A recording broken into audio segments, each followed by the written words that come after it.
Hello, we are back on the Field Coach Experts podcast, where we share the secrets and ways to unlock hidden profitability in your franchise system so that everybody wins. And so we love to come on here and share tips and ideas and actionable takeaways. And that's what we're in for today because I've got my good friend, Michelle Rowan from Franchise Business Review here with me today. Michelle, thank you for being here. I am very happy to be here. Thanks for having me. Can you tell I'm excited? Yeah, I'm excited too. Yeah, Good. there's so much alignment between what we do. I know. I love when we first realized that back whenever that was, and then we started to go, well, wait a minute, we should be more I aligned. will never forget it when Jack Monson introduced us and he was like, "How do you guys not know each other?" I mean, yeah, it's a good Yeah, question. yeah. Well, I mean, a big part of it is that FBR has been around longer than AC Inc. So I think it was just that was the starting point of people kind of understanding more about me and what we do and all of that. Yeah. Yeah. But here we are now, and super excited to have had the opportunity to partner with you at the FBR Summit as a sponsor. So I'm going to give a quick plug to anybody listening. Get it on your radar. The FBR, the Franchise Business Review Summit. It's going to be back in Austin in October, correct? October 28th to the 30th back in Yeah. Austin. Yep. For anyone that wants to learn from people on panel or like panel sessions, workshopping sessions, very actionable takeaways, peer to peer, all of the learnings you can get to do with franchisee support, franchisee satisfaction. Highly recommend it. So just throwing that in there too while we're at it. So that's where one of the ways that you and I have gotten to spend more time together is us joining you on that. There was a time where we thought, should we be doing something like this? And it was like, wait a minute, Michelle in the FBR Summit or FBR is doing this. So been fun to get in on that. So let's give our listeners some context so they can understand why we're so excited to have met back when we did. And hopefully they know enough about me and AC Inc. So I don't have to tell them why I'm here. Let's go right into you, Michelle. Let's get you going. Absolutely. Yeah. So Franchise Business Review been around for 20 years.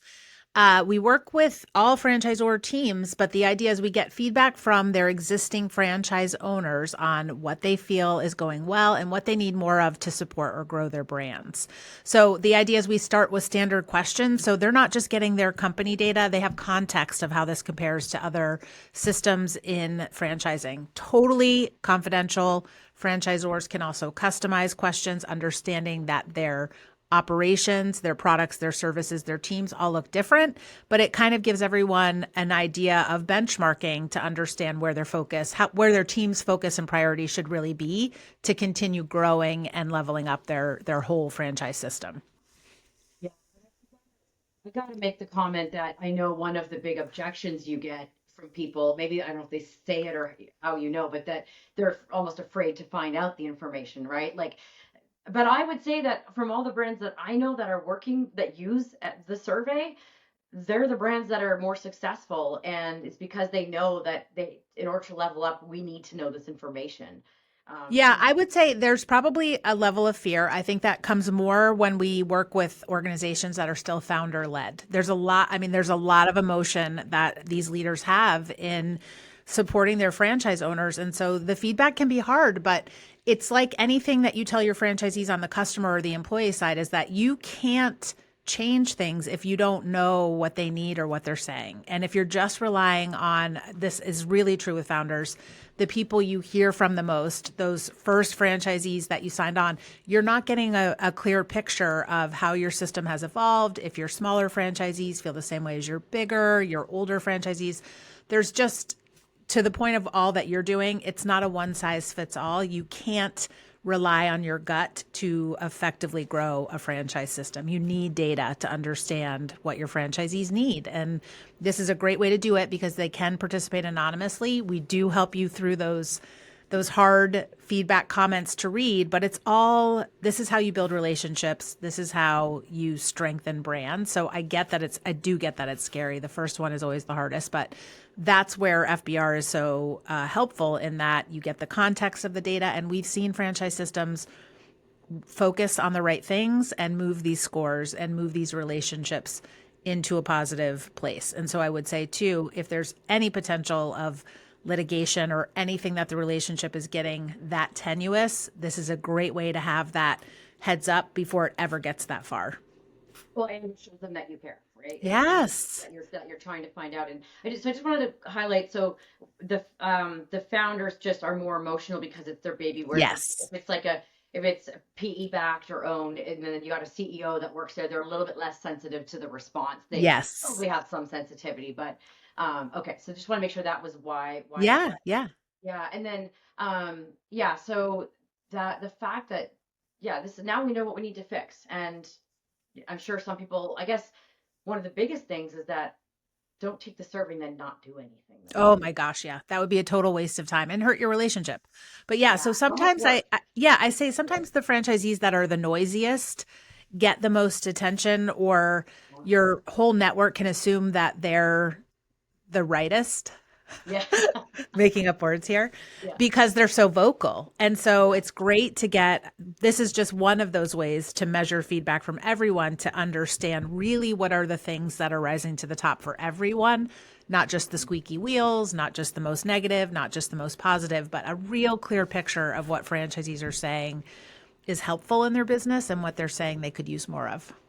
Well, side note, hot tip, if anybody, the thing about those vocal people is if you can get the vocal people to turn around and be vocal the other way, golden, right? So side Yeah. note to find out, yeah, like you said, it's anonymous, so you don't know who, but you probably kind of know who Yeah, they well, they can share their name. So the franchisee are. can Okay. share their name, which Yeah. does allow you for direct follow up, Yeah. which is great. But Yeah. I do imagine that you franchisors probably know kind of when they hear Yeah. it because they maybe heard it sort of different ways. But Yeah. okay. And so I was really excited to hear from you that I was like, I figured that this survey must surface the the field support, franchisee supports the problems, the red flags. So what are some things that what are the red flags in the survey results that by the way, was there anything else you wanted to say about the survey? Like I just No, want no, no. We're to. good. Let's get into the Go details. see their website and learn more if you That's don't right. get it, or reach out to Michelle. We'll get your contact information as we go here at the end. But yeah, what are some of the red flags that you see that go, oh, okay, this is a field support or franchise support problem? Yeah.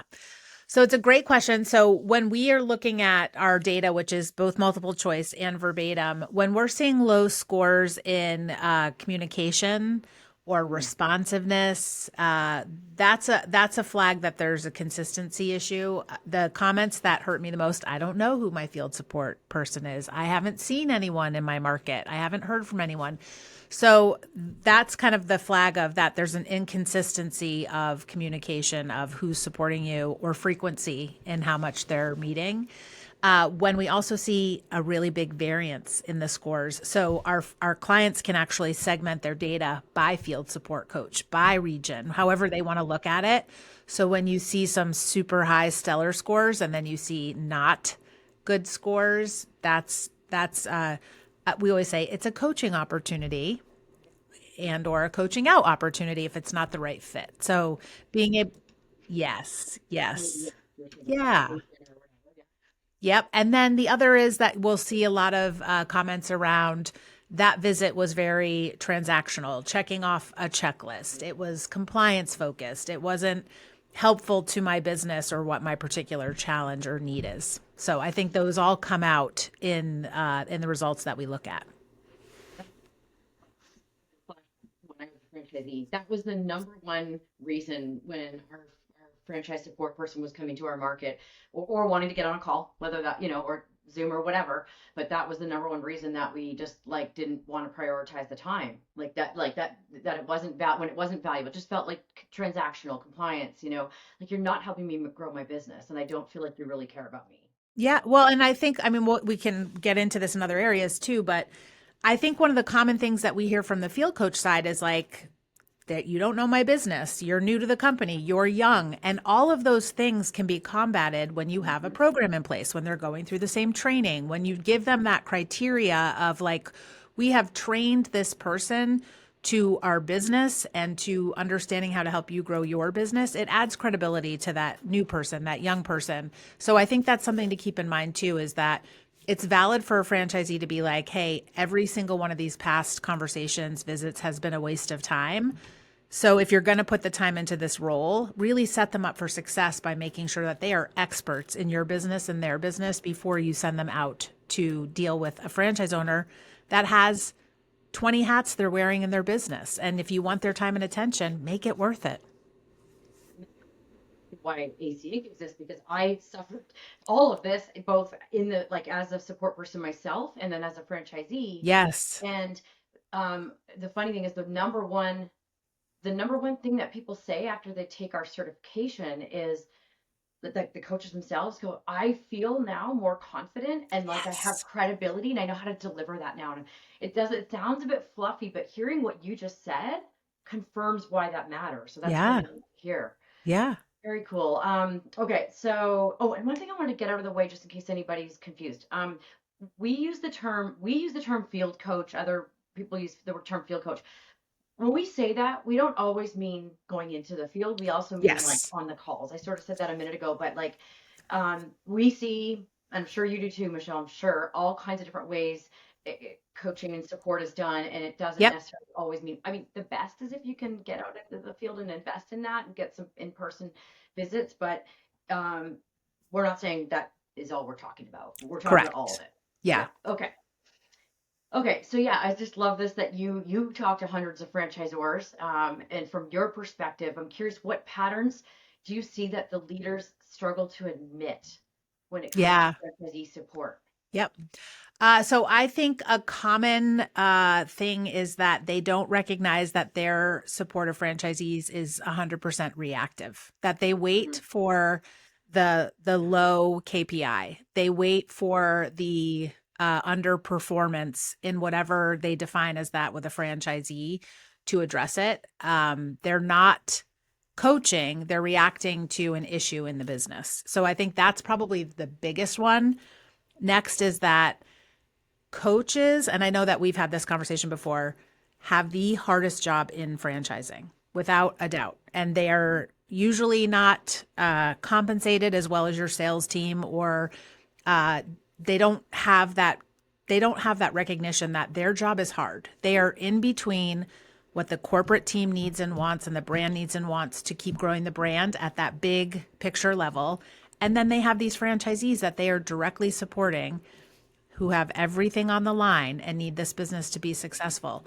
And the franchisee and the franchisor's goals don't always align. So that is a person that has to be extremely diplomatic and understand what does my corporate team need to know about this conversation we're having and what is really just about this relationship I have with this franchisee. So it's a very complex role that they're not really preparing everybody for. So I would say the majority of operations teams are overloaded and undertrained. So their workload is too much, whether it's that ratio or whether it's they're a firefighter and not in that proactive coaching model. Those I think are the biggest things. So what franchisors don't think about is how much that inconsistency or that reactive role hurts the actual trust and performance of the overall brand. This is not, hey, this is the way that operation support has been done and we're going to do it because it's what's cost effective. You're actually hurting any relationship that franchisee has with each person on the team, because the most important part of a franchise owner is that they have the training and the support that they need to grow their business. And so if you blow that, it's impacting the whole brand performance. So I think those are the biggest ones of just like, this is a big, important role. Prepare them for that and respect them. Like it's hard. I love hearing you say that because it's obviously what we are so aligned on all of that. And it's so shocking when like I wonder when franchisors hear this, if they haven't heard that, if you're listening right now and you haven't heard this before, and you stop and think like who on your team is responsible for franchisee, like for helping franchisees be successful, be profitable, satisfied? The person that in the field support or whatever you call that person, FBC, like that's who's responsible. So why are we putting junior people that with no training and coaching in that role? And like you said, overloading them and expecting them to be able to drive results. No Yeah. wonder trust gets eroded and surveys come Yeah. out with problems that satisfaction is a problem, right? Yeah. So Michelle, Yeah. let's keep changing this together, okay? Like Yeah. change the industry, change franchising. I Yes. mean, I laugh, but it's not a joke. Like we are. Yeah. Every Um, day we are. It'd be nice if it was a little faster and easier. Yeah, I wish people could get it. I know, easier for sure too. Yeah. Yeah. I know, right? And well, I would say the people that are working with AC Inc. right now are, I would say we're still mostly, not mostly, early adopters that get it. Yeah. Yeah, I would say we You know? probably have a very similar client. I mean, that the franchisors that say yes to these things and see this kind of lead the pack, and the other franchisors want to see it kind of play out within that Yeah. system, see those results before they're willing to buy into that. So it's, Yeah. I mean, we've been doing this for 20 years, so we totally understand that. Like they Mhm. want to see success somewhere else. Yeah, and then Yeah. the ones that do, it's just they really just get it. Like Hmm. I'll think it a shout out right away. You're very very very good friend, but also just Wild Birds Unlimited has I've always been impressed with how they are more proactive in their support, and it's like when a brand cares about leveling up and doing these things to find out what they need to do, that then magically they seem to do better. So Yes. Yeah. yeah. Yeah. Okay. All right. So one of the big truths that I see is that field teams are operationally strong. They can go out into the field and like show you how to run the business, but they haven't been trained as business coaches. And I will say they want to be. When I ask them on our weekly field support roundtables, like, would you rather be out, or would you rather be acting as a business coach, or do you like kind of being reactive? And because I being reactive is a little bit easier because you're just answering questions, you don't have to have a structure and a plan and a format. They say no, I would rather be trained as a business coach and be able to move the needle because I want to see the franchisee succeed. So from your vantage point, what is the data telling, or does that resonate with what the data is telling you, that like Yeah. Yeah. that they're operationally strong? Yep. So first I'm going to say we ask questions about the field support organization specifically if the franchisor has that role, whatever they call it, that function in their system. So that score does get rated well. There is value in that role for sure with franchisees. The highest question that they rate in that section is my franchise business coach is accessible and responsive. 81% of franchisees strongly agree with that statement. That is unbelievable. What is the lowest in that section is 72% say they strongly agree that their franchise business coach understands their business and personal goals. So this is where coaching becomes so important, is that if you don't know what their goals are or why they're in this business, it's very hard to align any kind of change management, any kind of improvement plan to that outcome if you're not trained as a business coach. So that's number one. When we look at the verbatim comments, franchisees value empathy. They value coaching and business guidance. So if you have not been a business owner, you don't need to show empathy to a business owner who's in a challenging time. You need to help them through that. So I think we're not saying you have to have the business experience, but you have to have the emotional intelligence or the empathy to understand how this is impacting everything they do. It's impacting them at home and their work. And so I think that is probably, you can be a great ops person, but if you don't understand that, and that your person that you're trying to support is so caught up in, I can't pay my mortgage, I'm getting a divorce, whatever is happening outside, there's impact on their business. And so how do you train your coaches that that's equally important, if not more important, than driving them towards a better result in their revenue, their profit, their percentage they're spending on rent. Like those things you cannot tackle if the person's in a state of fear, flight, distress, whatever it is. Yeah, yeah. And I would say it's also really changed the amount of financial coaching or the expectation of a candidate coming in to become a franchisee.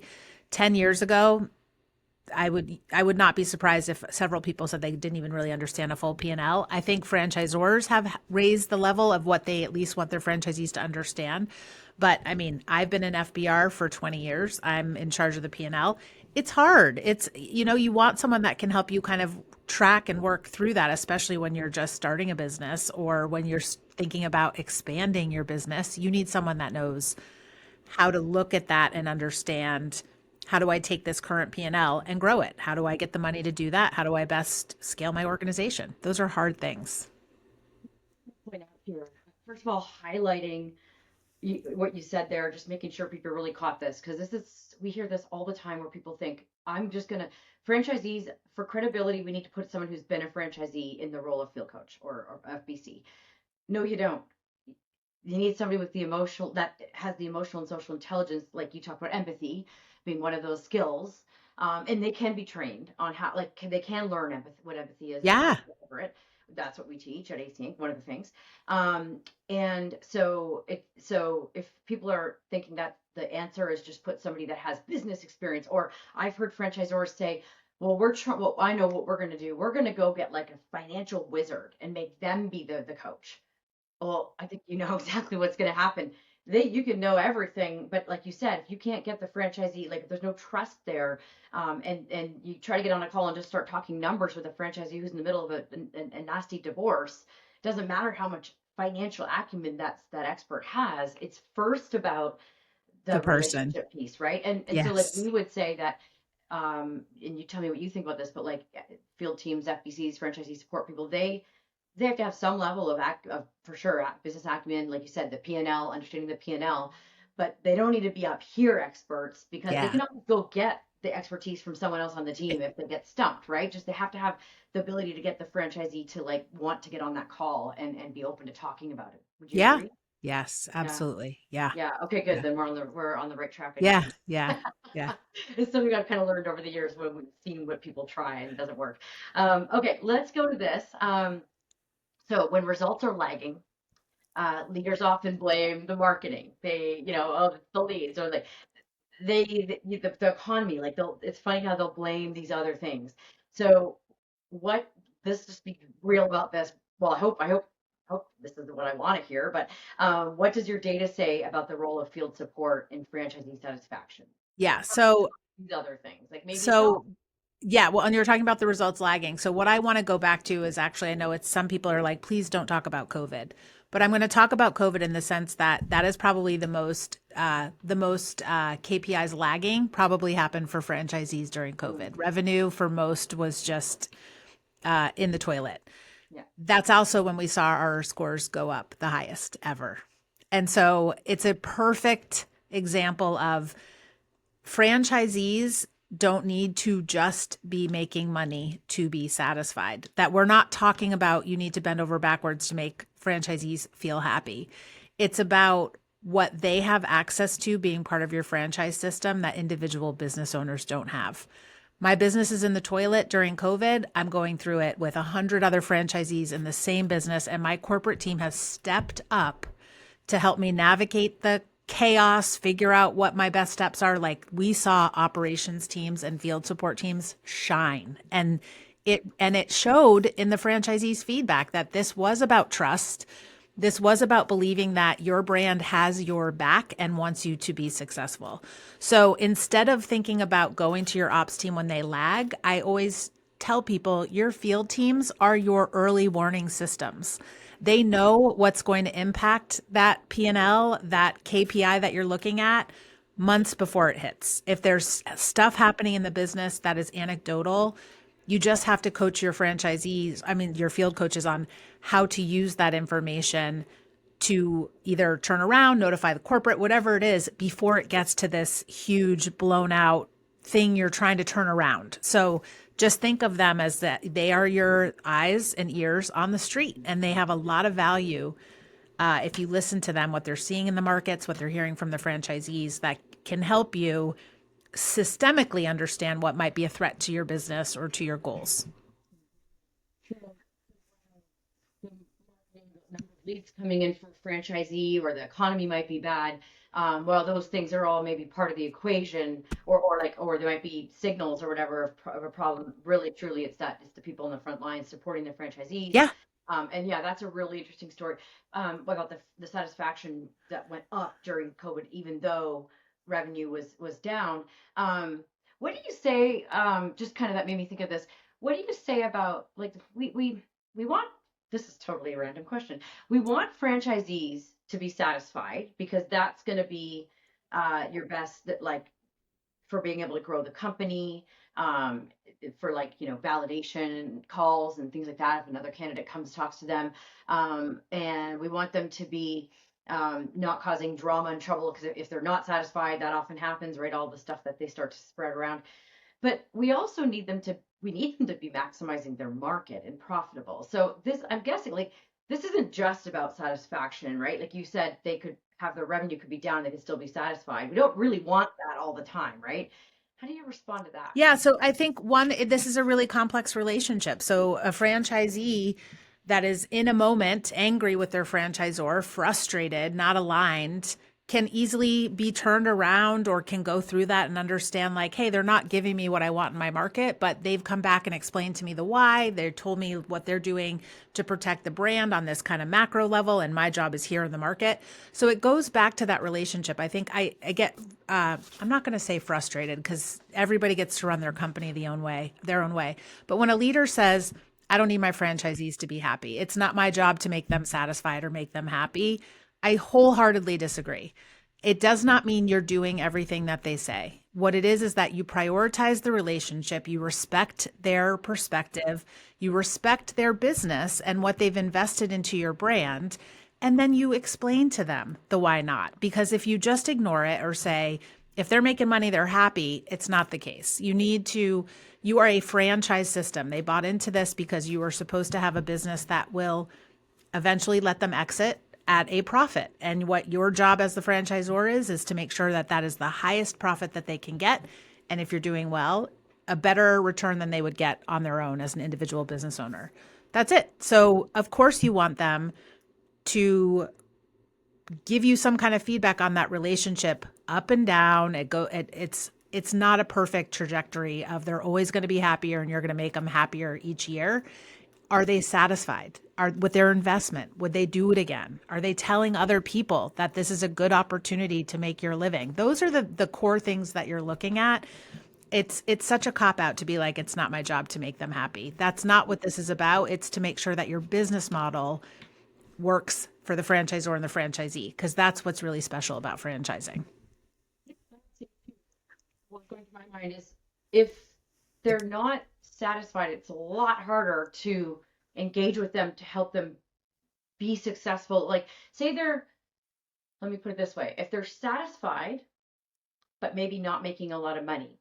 And a perfect example of this is when somebody, maybe they're successful initially, they're financially, profitable as well. And then their kids start to get old enough that they're going out to activities and now they need to be driving their kid around more. And they're kind of happy making just, like maybe 80 or $100,000 a year instead of the 150 they might have been making. Or even maybe they're making less, but they're satisfied because that provided that opportunity for them. Gave them the flexibility in their The life. flexibility, and that's why they signed up to be a franchisee. So you can't Yes. fault them for that. Now I know the franchisor will be thinking, yeah, but they're locking up the market that could be doing better and all that. But I would argue that at least if they're satisfied, you probably have a better relationship with them. Maybe you can try to drive some performance out of them by recognizing, oh, so what you want is freedom and flexibility. You don't want to work more. Well, let's talk about how we can get you there without changing a thing in your schedule, kind of thing, Yeah. right? That sounds like a time for a manager. Exactly Yeah, it. That's right. So exactly like it. if they're so I think that's the answer because I we kind of hear this too. Like, well, what's more important, satisfaction or profitability and all that? And like you said, like you could be happy and not profitable. You could be profitable and not happy, but we don't want people negative out Yeah. there. Well, and I would say, and why can't you have both? Why can't you have Yeah. satisfaction and profitability? But Yeah. you just think about it in all the ways. I mean, franchisors, I'm friends with franchisors and I'm friends with franchisees. And I've been friends with people on both sides when there's been some issue within the brand. Mhm. And it's how you work through that together. And if you don't have a franchisee that has just like given up and thrown it in and is like, I'm making money, so I'm never going to leave and you're going to just be fighting me on everything, it's miserable for everybody involved. Well, It's just, yeah. and it's really hard when they're not actually defaulting Yeah. on compliance. Yes. And you can't get, Yes. but they're like a cancer in the system. Like Yes. that's a tough one. You got to wait for their renewal and like you can't. Yeah. Okay, so we agree, and hopefully everybody that's listening agrees that like satisfaction is the key, and then profitability can come before or after, but Yes. it can't satisfaction can't be ignored. Yes. Okay, so when you look at progressive brands, I guess maybe we've already kind of answered this, so maybe we'll see. But the ones that score high in franchisee support and I would say progressive, they're doing something different than a lot of other brands. What are they doing differently Yeah. with the franchisee support? Yeah. I think, I would say, It sounds like I'm trying to get you to say they're working with AC and well, kind no, I was going to say a lot of this aligns with what you're doing, but I think that yeah, you nailed it. it's frameworks and playbooks that are repeatable so that you can keep bringing people in and assure your franchisees that they know what they're doing, that you can't rely on your superstar field coach that's going to train everybody that's coming in. Like you need a repeatable playbook for coaching, just like you have a repeatable playbook for opening up new locations. So that's number one. What I think is the most important is they're the ones that are investing in coach development and soft skill training. So again, this sounds like a commercial for you, Yeah, I but didn't like that way, but well, and that's what I mean. Like, this is not checklist compliance. This is buying into relationships are what drive businesses forward. Like, if you believe in people and you believe that if I can build trust with this franchisee, it makes everything else in this business easier. They're going to buy into my recommendations. They're going to accept change management that is inevitable in any franchise system, much easier than a franchisee that doesn't trust me, I'm not bought into, that relationship is broken. They're not an employee. So you can put whatever forth is your change and your mandate. It's going to take you a long time to get them there if they're not willing to get there themselves. Like, if you're pulling out your franchise agreement, if you're waiting for that renewal, that's just a bummer. So they have to focus on the relationship and the EQ of their people before driving the results on anything else. It's got to be repeatable. So frameworks, when you say repeatable, rather than like you said, oh, this coach over here is doing really well, let's just get that coach to train everybody. Like you're saying, yeah, put frameworks in place, and let's just clarify what that means before we So it move would be like on. People I like, expectations from the franchisee and the coach of this is the frequency that we meet. This is the expectation of what our meetings look like, our coaching sessions. There's accountability. That's very clear. There's KPIs and everybody is held to these same standards. So you don't get the like, I don't know who my coach is. I haven't seen anyone. Like, everyone is clear what the frequency is, what those things are that we're looking at that are important for my business health to understand that. So those are the kinds of things I think make your coaching repeatable. Like, everyone is speaking the same language of how to coach and is bought into this system. So it doesn't matter if it's Michelle or Angela at your business. We all know how to look at your business and understand there's room for opportunity, and here's how we're going to get there. framework, yeah. I know. I That's know. strategic. I We know. didn't do this, but well, I will say, if anybody's listening, like trying to understand this better, we do at AC Inc. help brands by helping them put in a strategic growth coaching framework. Whether you come work with us or figure it out on your own, but yeah, it's having everybody doing things the same way, like using the same tools and resources with franchisees, and then that way things can be measured, right? Like Yeah. performance of the coaches. How can we, Measuring the performance of your coaches. Yes. right? Getting feedback on how valuable they are to that person's business. Like, Yeah, and yes, what I've yes. found is like most coaches want that because coaches have a higher level naturally of emotional intelligence, social intelligence. So they care about getting better. They want the feedback. So Yes. yeah, very Yeah. good. Okay. Um have you seen any examples where you saw a client invest in coaching skills for their field teams, whether AC Inc. or someone else, leadership, whatever. There's lots of things out there. Yeah, so this is like one of those this is going to be FOMO for all the franchisors that didn't come to Summit last year. Hand and Stone did a beautiful Oh, that was session. so good. I'm getting on a call with Julie from Hand and Stone to talk more about Yes. that. So they completely revamped their coaching at just what that person's skill set is, and they went through and shared with everyone there of like how they evaluated their current people in that role. Could they stay with this change they were doing? Did they need new people? What did they need in the new people? So I think I can share that one because they publicly on stage went through how they went from compliance to this coaching idea and walked people through timeline and how they rolled it out to the franchisees and the internal team. Like, it was pure gold. So if you know someone at Hand and Stone, get your hands on that. Or come to Summit next year. We'll probably have something like that. But so yeah, so I think that investment into changing what the role means, and then other clients that I can tell you, I'm not going to name them by names because I don't know what they share publicly. That transition, just like it's about the communication of how you change that role. And I think what I've seen is, you and I talked about it offline before we started recording. You don't have to be the expert in everything, but you have to be the person that supports the person in their business and can get them to the person on the team that's the expert. And I think that takes a shift of like being comfortable and vulnerable enough to say, Angela, I don't know the answer to this, but Bob on our team is so good in this area. I'm going to get back to you and let you know when Bob can connect with you because he's the right person for you to talk to. So I think it's getting your experts focused in their area, but your franchise coach doesn't have to be that expert in everything. That shows so much trust. Yeah. And it's like you franchisee know more about your market and all this than me, but I'm here to provide resources and bring you the things that you need. And you bring them one or two of those wins, and it's just like it changes everything. Yeah. Okay, we're gonna one last question, and then I'm gonna ask you to go be awesome challenge. So, Okay. okay, so one last question is just regarding the budget. If people are like, "Oh, we don't have the budget," like I hate that response when I hear that personally. When people say like, "I don't have the budget for that right now," say to use like to get a survey done from FBR. I get it that you don't have the budget, but like I always feel like you could usually find or figure it out for the future if like that's the case. But what is your response? What is the cost of not investing in not just well both finding either finding out the truth through your survey or once you know the truth fixing the problem Yeah, and yeah. Well, I think any franchisor can run through the exercise of how expensive is turnover for you from an employee standpoint and from a franchisee standpoint.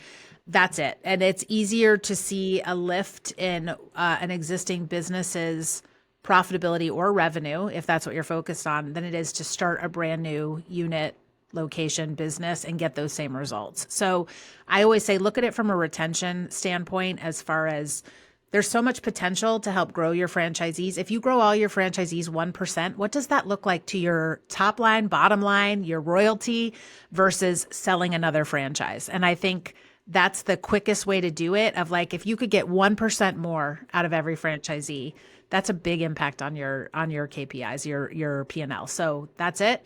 And then the lost growth opportunity. If you don't have a person seeing Angela kicking ass in her market and asking those questions and driving them, like, Angela, you said you wanted to have 5 stores. So you had one for each of your children when they were adults, if they wanted to, like, you're ready. Like, let's talk about that next unit.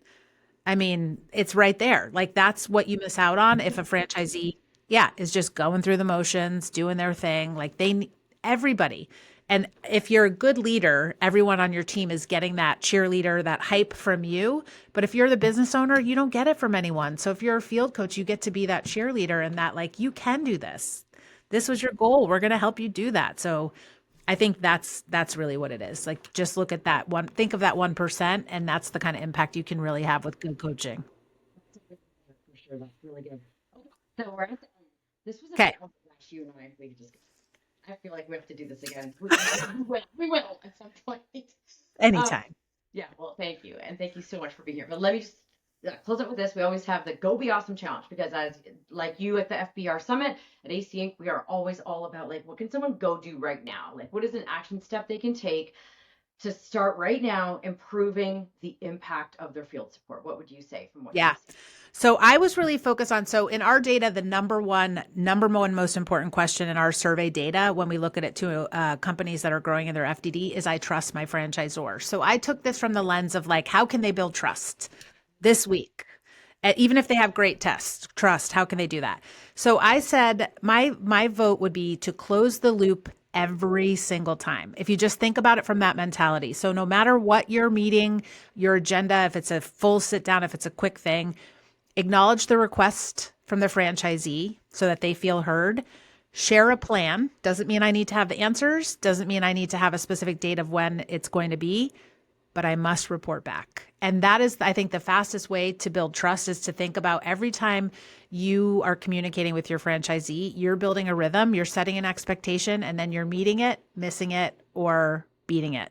So if you think of each of those little tiny conversations that you're having as a way to build trust, I think that's where you're going to see the biggest, quickest shift from reactive to proactive coaching. I love it. Good. I delivered. I had no worries or concerns. Okay, everybody. So definitely, okay, what's the best way for people to reach out to you, Michelle, if they want to learn more about FBR or just have a If conversation? you can't find me, something's broken. LinkedIn, our website, we are very accessible and we love supporting the franchise community. So visit franchisebusinessreview.com. You can find me on LinkedIn, Michelle Monroe Rowan. But we, our team is here to help anybody. We love supporting our customers. I love that we have mutual customers with you. So just ask questions. If you're scared to ask them, we'll answer them for you. Yeah. All of the supplier friends that I've made, especially just the ones that really feel really aligned with, is we're all willing to just get on a call. We're not going to Yeah. sell. We're Yeah. just going to be a resource for you. And if we have a solution to your problem, we'll present that for you if you want. Yeah. But just And use if that. we don't, we might know someone that does and can help you. Like, how many times do we spend connecting our clients with other people? We don't disclose that you're in a state of turmoil or Yeah, having this frustration. we Like, won't help. we can be your therapist. Just reach Yeah. out. Yeah. I wish Franchisors understood that more, but I know it's not.